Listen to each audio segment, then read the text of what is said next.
9, 8, 7, 6, 5. Okay, where you go. Hello, everyone. Good morning and good afternoon from wherever you're joining.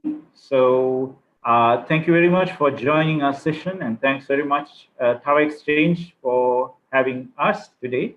So I'm going to take you through the next 20 to 25 minutes, mainly discussing our most recent report, which is on renewable energy for mobile towers, where we are looking at opportunities for low and middle income countries. So quick introduction about myself. I'm Dilip Tilakaratne. I'm the Senior Market Engagement Manager for the GSMA CleanTech program. I would start with taking you through the GSMA as an organization in case you are unfamiliar. So GSMA is the Mobile Industry Association. We work with more than 750 mobile operators, most of the telco towers who are working with us today, and also some of the other organizations like the ecosystem players and over-the-top players as well. So we've been there for 30 years working in the industry, and I'm sure you're familiar with the Mobile World Congress or the MWC, which is the main convening part that GSMA plays. In addition to that, we work with operators on specific industry-related topics such as spectrum or regulation or taxation, etc. And as you know, in the whole journey, we've been connecting people across the world and mainly looking at the 4 billion people in low and middle income countries and how we can make their lifestyle a little bit better, a little bit inclusive with the industry's efforts. And within the GSMA, we have the M4D or Mobile for Development team, the division where I belong to.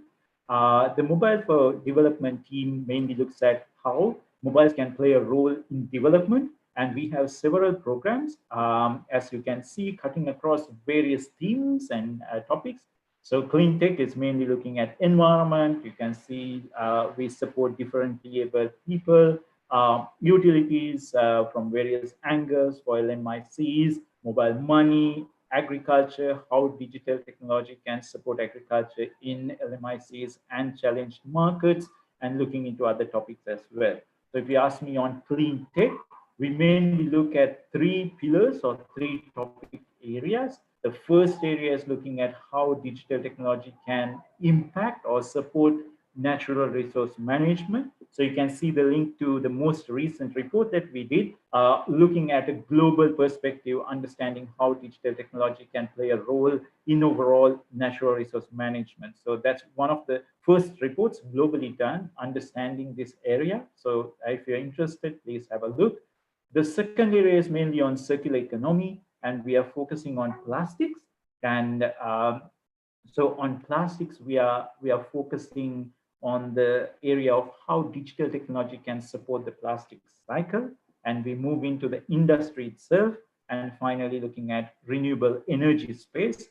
And about a few years ago, like 10 years ago, we started the Green Power for Mobile program, where I'm sure a few of you were part of, worked with them, and it stopped in 2014. And we have now relooked at the area to understand what the landscape is like. So today's presentation, I'm going to take you through the study, what it was like, and 3 areas, mainly looking at the size of the problem, the barriers we've found in the study, and then move into the opportunities that we've seen or highlighted in the report.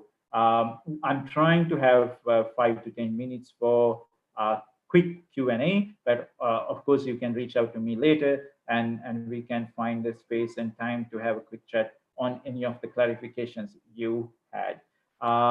So very quickly, we move into the background. So to set the stage, this year, almost 270,000 towers are off-grid or in bad grid areas in LMICs, and this resulting in a carbon emission of almost 3% of the entire industry. This is including scope 1, 2, and 3. So you can see it has a huge impact on and use of non-renewable sources as well. And if we focus specifically on Africa, we are talking about 32% of all the towers are currently located in off-grid or bad grid areas and powered with non-renewable sources. So there's a huge opportunity for us to work on.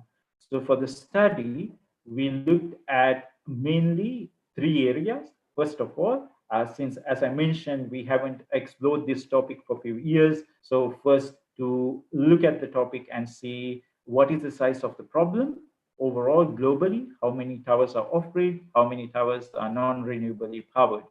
So we have done a short model just to create the numbers and using various data sources. The second area was to look at LMICs and understand which countries have which kind of problems. And finally, we moved into 7 countries where we looked at like representative markets and the deep stakeholder study. So if you ask me about the methodology, the model was mainly using a lot of information that is already available and also using a lot of interviews in several countries. As we did the Lighthouse study, we also got and validated. Very big call out to the team in Tower Exchange who helped us for this part. And the second part is mainly a mapping exercise. When we go to the focus country, I will show you what we've done there. But across this exercise, we've identified which countries have a higher kind of risk or opportunity when it comes to converting into renewable energy. And finally, a deep dive into stakeholders and their perceptions on what are the key challenges when it comes to converting off-grid towers or bad grid towers into renewable energy, and what is the ownership like, what are the relationships like, what would be the main opportunities they see. So first of all, I'll take you through the high-level numbers to show you the size of the problem. So you can see that in 2014, we assumed that there were 3.97 million towers, out of which 267,000 were in bad grid areas, 297,000 roughly were in off-grid areas. Come 2020, we have a total of 5.09 million towers, and out of which 145,000 of them are still in areas of bad grid, and 198,000 of them are off-grid areas. And overall, around 41,000 are renewably powered. So what does this mean? To take you through quick highlights. So over the last 6 years, the industry has added about 1 million towers, and there's been a reduction of 33% of off-grid sites globally. And this has resulted in a total of 45% increase in renewable energy sites. This is a sizable increase, but I have to give you a caveat there that this includes on-grid green energy or renewable energy sites as well. So it's not purely off-grid renewable energy growth. And when you come to that, that's why this one icon is in red. So that's where we have the largest opportunity. 88% of off-grid and bad grid sites still run on diesel. And that we see as the highest opportunity for us to work with other partners and identify why haven't these 88% sites been converted into renewable energy and how we can work on that. And specifically on Africa, you can see I wanted to highlight 3 key areas. First of all, the chart, which is a little bit populated, and you can see in red, this is the ratio of off-grid towers to the total tower numbers. And you can see several countries still are more than 25% when it comes to the tower number being off-grid.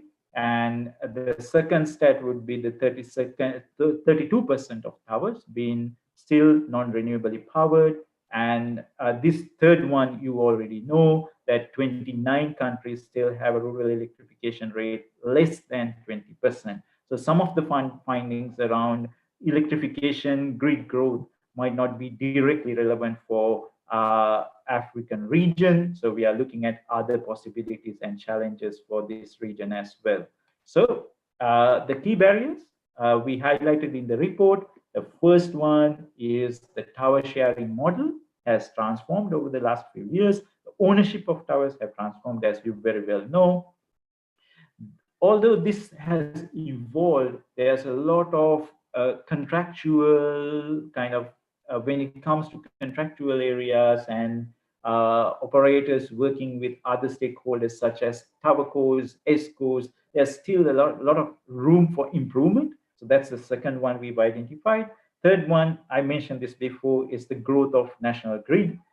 We'll go into that. And as global trends or opportunities, we see small cell sites as one, and also ABC mini grid model as another one that I'll go into detail and talk about it. And I enjoyed very much yesterday the session on network as a service, which that's one thing we highlighted in the report and in the presentation today as well. And finally, we look at the regulation aspect. So energy regulation, telco regulation, the interlink of these two regulations as well. Yeah, so these are the 5 key barriers that we are talking about in the report, and I'll take you through each one of them. So first of all, as you would very well know, over the last 5 to 6 years, come 2020, we have an average ownership of 70% of towers by towercos, and what it means that the way the operators would look at the business case and the towercos look at the business case when it comes to renewable energy would be slightly different, and their key priorities are slightly different. The way they would identify a tower is also different by design. So that means there is a need for a business case or approach when it comes to converting towers. So these slides, you would see a little bit populated slide on each of the lighthouse country that we looked into. The first one you see in Mali. So on the left side, you will see a map, and you will see that this map uses already available information, and it maps out the mobile coverage that is already existing or non-existing, and overlays them with renewable energy information and also population density. So the squares that's been highlighted here are the ones where there is enough population for coverage, and also areas where there is solar or wind resources available. So you would see in orange, it would be the areas that's off-grid with telecom, with renewable energy potential, whereas red areas are without telecom, with where they are still off-grid, but renewable energy potential with population density being high. So I will only talk through this map. When you come to the other maps, you know that this is what this means. So Mali is one of our lighthouse countries. So you can see when it comes to ownership, it's purely owned by MNOs at the moment. And because of that, we are discussing about Sscores and Sscore opportunity in Mali. And we will have another session today, which I'm looking forward to hear from the Sscore aspect and the impact they can play in the renewable energy space as well. And overall, you can see that the key challenges are around that there's no price benchmarking for Sscores. Operators are still unsure on how to work with them in certain areas. And because the operator ownership and drive is there, this I'll mention again. So there's about 1,800 towers currently owned by Orange in Mali, and you can see almost 680 are already converted into renewable energy. So the operator drives that area, and they have motivation and also incentives to make that change. We will move to Uganda, the second lighthouse country, and you can see that this is slightly different to Mali, where the ownership is almost 80%. And one of the key challenges we see is that when it comes to the business models for renewable energy, that's quite different. And also there's an energy OPEX pass-through model that is between OPCOs and operators and towercos. And because of that, there's no additional incentive for towercos for the conversion of renewable energy. And we see in some areas that there's renegotiating the contracts and working on how it would be beneficial for both operator and towerco parties. Second barrier, mainly looking at Sscores and also some of the contracts that's existing between operators and towercos. So we see that specifically on the Sscores, you can see the chart at the bottom, that Sscore concept is very new, as you very well know, only 5-6 years, and the price benchmarking doesn't exist. Different Sscores have different models of pricing. So operators are not sure how to contract them. So they're working on contractual models. So because of these things, they have less of interaction with Sscores in some of the markets. So we see this as a challenge. I'll give an example slightly away from Africa.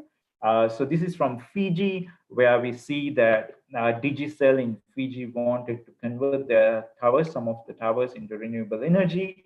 A few Sscores provided costings. They came up with quotations. They were so vastly different. So operator wasn't sure how to go for a decision. So they finally ended up procuring and making the change themselves, which was inefficient, as their finding was, and also more resource and time heavy from the Digicel side. So in many markets, we see that where the Sscores are, we still see that Sscore growth needs to happen on the contractual side, on the pricing side, and operators, mainly who we spoke to, said that they appreciate if this growth happens as a vast improvement.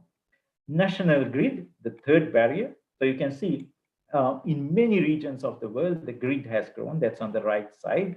And some more vastly than in other areas. So in specific countries where the grid growth has almost impacted the average of the region, we have taken it out. That's Myanmar, for example. But overall in Asia, the grid growth has been massive compared to Africa. And what this resulted is, if the grid is coming in the next few years, operators in many countries are reluctant to go for renewable energy. And they would like, okay, in the next 3 years, this change is going to happen. So we are not going to make that investment. So that lies a question on barrier number 5, which is on regulation. So what if there's net metering? What if there's some support for on-grid renewable energy? So I'll come to that barrier and talk through what we found as well. Next slide is an example from Bangladesh, where there's been a very vast increase on a large increase on the grid. And we see that across the last 5 to 6 years, there's been like 10 times lesser off-grid sites in Bangladesh. And even though there's the grid growth, operators are reluctant and they would not make that investment when it comes to sites that needs to be added or converted to renewable energy. And you can see that in Bangladesh, the challenges are slightly different from the others that we discussed.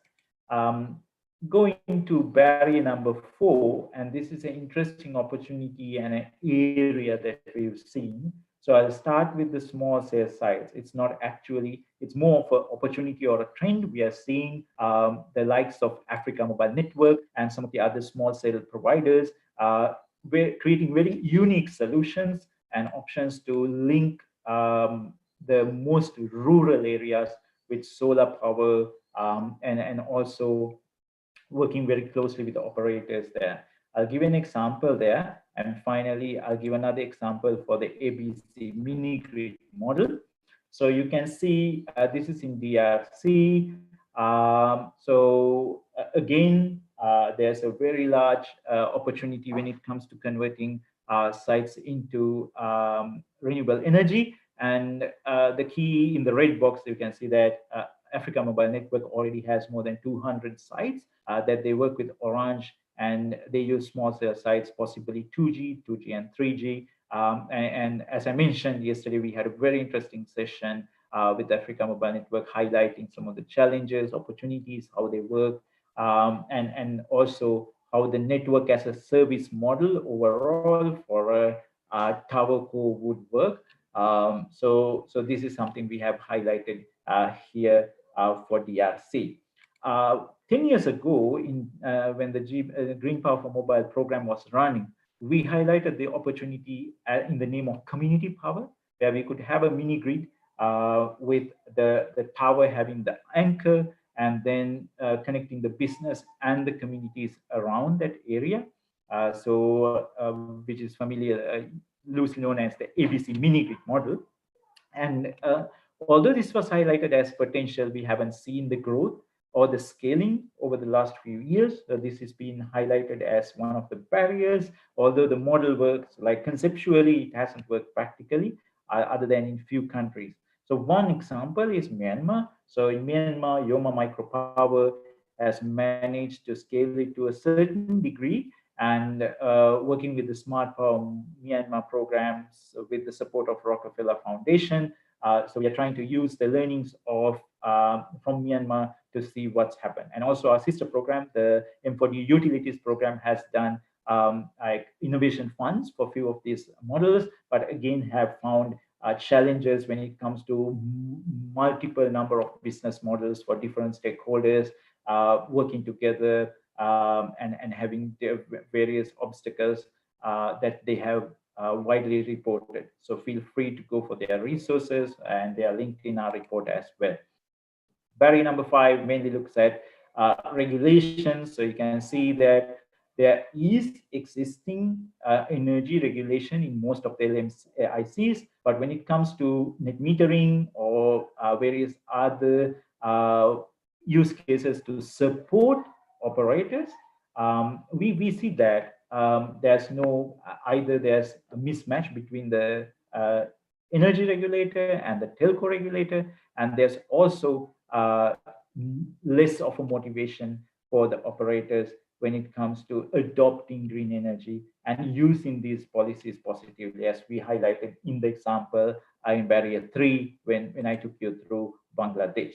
So there are a few other trends that I wanted to highlight today. So as you all highlighted over the few times I've engaged with you, solar PV is mainly seen as the main source or main option for renewable energy. And we can see that a few operators and towercos are stepping up with their carbon emission reduction targets that they've stated, and they are working on achieving them. So there is a motive from internal motive to make that change. We see few countries having technical challenges, insufficient land, availability, shading. This is coming up in few countries. Again, on-grid renewable energy use has been questioned on use of the regulation for their benefit. And there's a large ecosystem around diesel, as we very well know, the refueling part, the transport part, and there's a larger socioeconomic challenge that we need to address when we do the overall conversion. So these are the additional trends that we saw. So going through the key barriers, you would see that these are the 3 African countries in the 7 lighthouse countries. And you can see some challenges are cutting across all 3 of them, and some are only prevalent in a couple of countries, given their operating environment. And so finally, I would like to take a couple of minutes to take you through the opportunities that we've highlighted in the report. So you can see that the first few are mainly looking at the interaction between the 3 key stakeholders. That would be the operators, towercos, and Sscores. The first one is looking at the strengthening of the business case for renewable energy. That is the internal business case, the operators or towercos do, to create a business case to say why should we convert this site into renewable energy. So if there are data-driven tools that support this business case or support this decision for operators, that would be a great opportunity, and for towercos as well. So we are looking and exploring this area of what are the data-driven tools, what data would they need to have a more stronger, more robust business case for renewable energy. Second one is on standardizing the energy contracts. So globally, if we can work towards this and price benchmark for Sscores. So we are discussing again with Tower Exchange as well. And this has been one of the areas that we would really like to look at for industry, and see how we could standardize some of the pricing models, some of the contracts, so that everyone can look at more motivating, more incentivizing kind of arrangements for renewable energy uptake. The third one is addressing some of the challenges, or maybe looking at what business model would look for work for ABC mini grid. If you want to drive it further, we found in stakeholder interviews that many of the stakeholders still feel there's opportunity, but feel that maybe the business model that's not worked. So we've highlighted this as an opportunity if anyone is more interested to take this up. The fourth one is more of an industry association target or opportunity. So this is what GSMA does, usually looking at case studies, replication guides, and industry workshops and convenings that we could have. So we are also planning to have kind of a small working group to understand from all representatives, all the people who are interested, to see how we can create this kind of collaboration to work towards one goal. And finally, how we can work with policymakers or regulators to create a more inclusive policy framework, and understand how we could be like creating policies that would drive the change towards positivity. So yes, that's the end of my presentation. I see we have roughly 5 minutes, so I'm happy to take any quick question on the line, but also happy to say that I will be online on swipe card. So any questions coming to me, I'll be happy to answer there, or even set up a call with any of you in the next couple of days. Thank you very much.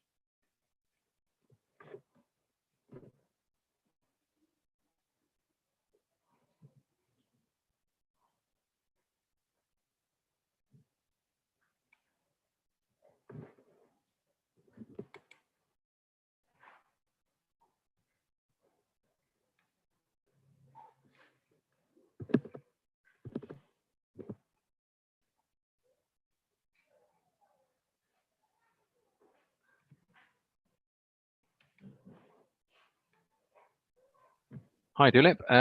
Matt here. I did have one question about the one of the things you mentioned around the contracting, holding back some renewables investment. Have you found much willingness to vary those contracts for mobile operators and towercos at the moment to encourage that, or is this still at stage one where you've identified a problem but you're not sure whether or not the willingness to address that?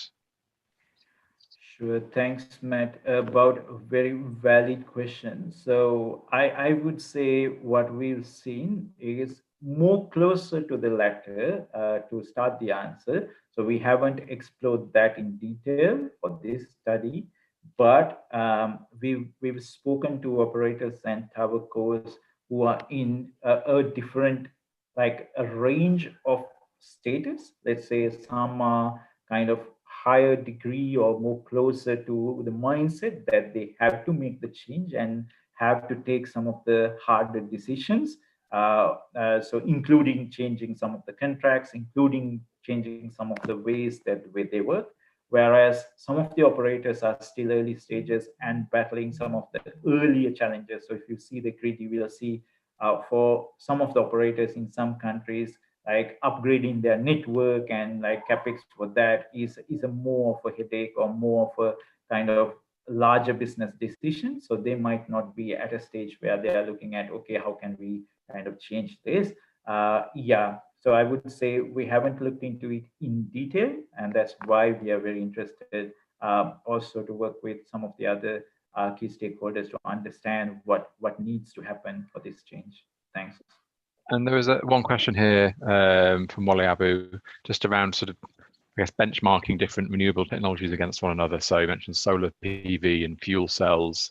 Have you done any work building sort of benchmarks in terms of cleanness and total cost of ownership? Not at the moment. I think that's a very, very good point because as I mentioned, the operators and some of the other key stakeholders are working on like reporting on some of their green practices. So data and information on this is a valid requirement. But at the moment, we've not looked at it. We've just asked from operators on like what other sources they use and then reported it as is. Okay, well, lots more work to do. Thank you very much for your presentation, and we'll see you for the panel discussion that follows in about 15 minutes time. So thank you very much, Dulip. Thanks, Matt. Thanks, everyone. Thank you.